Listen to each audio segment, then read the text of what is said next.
Bonsoir et bienvenue à notre méditation. Aujourd'hui, c'est le 27 août. Je continue de méditer avec vous sur l'importance d'être un disciple du Christ Jésus né d'en haut. Et pour m'aider dans cette méditation, je suis en train de lire avec vous dans Philippiens chapitre 1, verset 11. Et dans ce texte, nous allons trouver le mot justice. Ce mot justice, un résumé de ce mot justice que j'ai ici pour vous, c'est que c'est la justesse de pensée, de sentiments et d'action. Justesse de pensée, de sentiments et d'action. Et lisons maintenant Philippiens chapitre 1, verset 11, rempli de fruits de justice qui vient par Jésus-Christ à la gloire et à la louange de Dieu. Rempli du fruit de la justice. Nous allons trouver ce mot dans Matthieu chapitre 6, verset 1. Gardez-vous bien de faire d'exercer votre justice devant les hommes pour qu'ils vous regardent. Sinon, vous n'aurez pas de récompense auprès de votre Père céleste.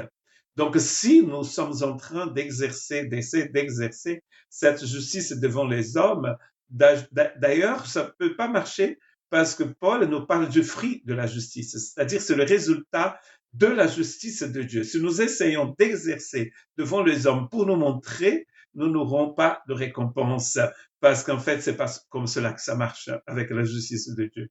Dans Matthieu 6, 33, nous trouvons aussi ce mot justice. Recherchez d'abord le royaume de Dieu et la justice de Dieu. Et tout cela vous sera donné en plus.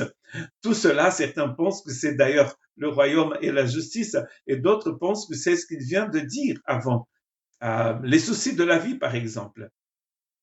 Nous devons toujours rechercher le royaume et la justice. Je sais que c'est pas très simple parce que parfois nous ne sommes pas vraiment très intelligents, n'est-ce pas? Nous allons mettre beaucoup d'efforts pour faire des choses qui vont rester ici, qui vont devenir poussière, au lieu de nous concentrer sur le royaume et la justice de Dieu. Car la justice de Dieu, c'est un chemin magnifique, en fait. Dieu marche en justice et il voudrait aussi que nous marchions en justice. Matthieu 21, verset 32, car Jean est venu à vous dans la voie de la justice de Dieu, et vous n'avez pas cru en lui. En revanche, les collecteurs d'impôts et les prostituées ont cru en lui, et vous qui avez vu cela, vous n'avez pas ensuite montré de regret pour croire en lui. Et donc, en fait, Jésus est en train de dire que Jean-Baptiste est venu et il a annoncé la voie de justice. Mais ces religieux, ces personnes qui sont en train d'entendre son discours, ne l'ont pas vraiment cru. Ils n'ont pas cru au message de Jean-Baptiste, alors que des collecteurs d'impôts et des prostituées, si. Matthieu, par exemple, qui a écrit ce texte, était un collecteur d'impôts. Et souvent, les religieux mettaient sur la même liste les collecteurs d'impôts et les prostituées. Donc, c'est vraiment sur une liste des pires pécheurs, ils mettaient donc les collecteurs d'impôts, que c'était des traîtres. Parce que eux, ils travaillaient pour les Romains, contre leur propre peuple.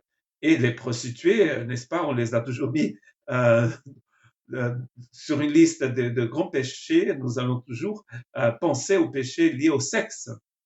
Donc ici, nous avons des traîtres, pardon, et des prostituées.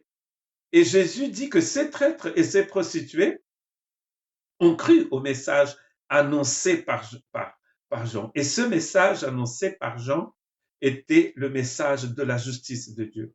Cela nous montre que la justice de Dieu est accessible à tout le monde, à tous les pécheurs d'ailleurs, car ces religieux à qui Jésus parle ici sont aussi de pécheurs que les collecteurs d'impôts et que les prostituées. Mais eux, ils ne le reconnaissent pas. Ils ont été aveuglés par la religion.